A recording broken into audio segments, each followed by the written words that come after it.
President's bill last month, and he joins us now. Congressman, thank you so much for being with us today. Good morning, Lisa. Good morning. So I want to start with asking about the deficit, and I'm watching that 30-year bond yield, as everyone in Washington, D.C. is. Do you believe what President Trump said on his Truth Social post last night, that this doesn't add to the deficit, even though you have a whole host of different estimates saying that it will add $3 trillion to the deficit over the next 10 years?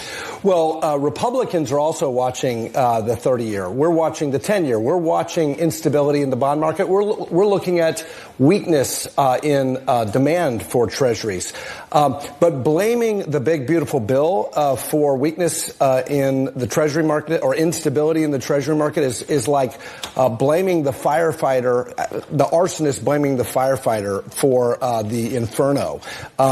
We just went through 4 years of a drunken sailor's spending spree by the Democrats that put us, way behind the eight ball. Also COVID, and there was some bipartisan spending associated with COVID. But it's very rich for Democrats to accuse Republicans of fiscal irresponsibility when we just went through this spending binge that produced 40-year high inflation, 20% increase in prices. Look, the bottom line is we know we have to achieve greater fiscal discipline. And frankly, we need some bipartisan work on mandatory spending reform. But what we also need is economic growth. We will never balance the budget. We will never get our fiscal house in order without robust economic growth. I believe, as Kevin Hassett has argued, that this legislation, this one big beautiful bill, could produce, along with the deregulatory project, along with more energy production in the United States, that we could achieve that 3 to 4% GDP growth. That's the kind of dynamism that is not accounted for by the Congressional Budget Office and some of these static scores. So let's talk about that, why it's not being accounted for that in places like the Committee for a Responsible Federal Budget that expects us to increase the deficit and says that it only cuts spending by 0.8% of GDP. Where are people not including growth that you see as being part of this bill?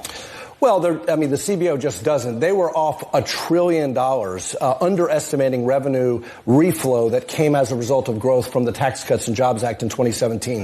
The CBO has a terrible track record of not including the dynamic impacts of these tax cuts. And in this bill, not only does it make key features permanent, providing that certainty and stability for private sector investors, but the business tax cuts are really the rocket fuel that are included in the bill. So bonus depreciation for 5 years, pulling forward all that CapEx. There's a reason why the Atlanta Fed is projecting 4% GDP in the second quarter, because businesses and business optimism is increasing because of anticipation of R&D, interest deductibility, increasing the small business pass-through deduction from 20 to 23%, making that permanent. So these business tax cuts are really increasing business sentiment, and I think, again, pulling forward that investment that can really allow this economy to take off. Congressman, you sit on the House Select Committee on the strategic competition between the U.S. and Chinese Communist Party. What is going on between President Xi and President Trump? Where are we with that relationship right now? I think President Trump is the first president, Republican or Democrat, in our lifetimes who has taken the threat from China seriously. Under this president, no more unfair trade deals, no more Chinese fentanyl poisoning our people through the southern border, and no more spy balloons coming across the continental United States. Deterrence, peace through strength, that is the idea. The big, beautiful bill, to the extent we increase spending in there, there's more military modernization dedicated for the Western Pacific Theater. That's what we need. We need to win this competition. We need to be the best version of ourselves. We need to enhance, of course, our investment in defense, but we also have to be strong economically, and we have to grow. China has its problems. We have a debt problem, but we can produce growth by being free market capitalists. There is a question, though, in your quest to be free market capitalists of both getting revenue from tariffs that have to do with continued trade, albeit with something of a tax, versus decoupling in its entirety. And what you see from a lot of the data right now is that trade is going down quite considerably, and exports from the U.S. are going down quite considerably. So how do you account for some of the revenue and the growth from some of these tariffs if you're also talking about potentially decoupling in certain key industries between some of the biggest economies out there? Well, I liked what Jamie Dimon said at the Reagan Economic Forum in California when he said, "I'm being associated." When he talked about, strategic de-risking from China on those national security sensitive industries, not complete decoupling on things like tennis shoes or basketball shoes or apparel or things that do not implicate national security. What I would say about in general, as a free trader, why I support President Trump's agenda is because of the enormous potential that this has to actually open up markets for American exporters. If we can open up India, for example, and reduce their protectionism and their trade barriers against our exporters, that is massive.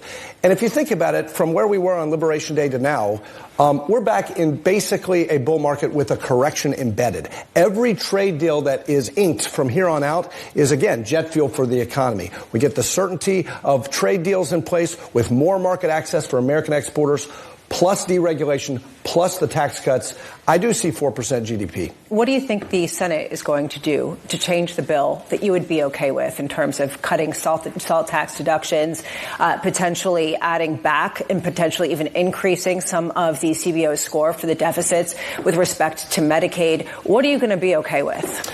Well, look, we've got to get this done. I think we have to have an ability to compromise on some of these details, whether it's SALT, whether it's Medicaid.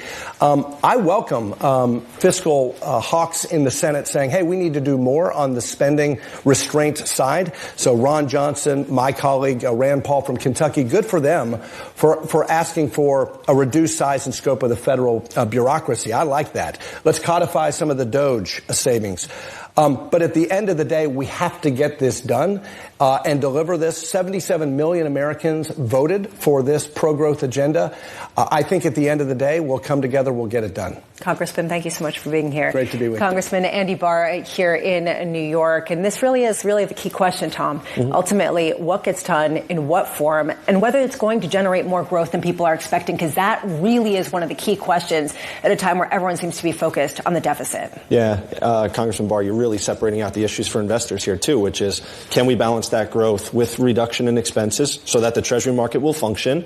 And you did it very quickly, but you highlighted some of these critical connectivities between the U.S. and China, which may have some national defense issues. So much on your plate to deal with. Well done. This is the reason why. This is the reason why, honestly. I think a lot of people are having a hard time understanding the bill and understanding exactly what to pay attention to, Damian, given all the potential competing headlines. Yeah, no, look, the deteriorating relationship between Xi and Trump, is it really deteriorating?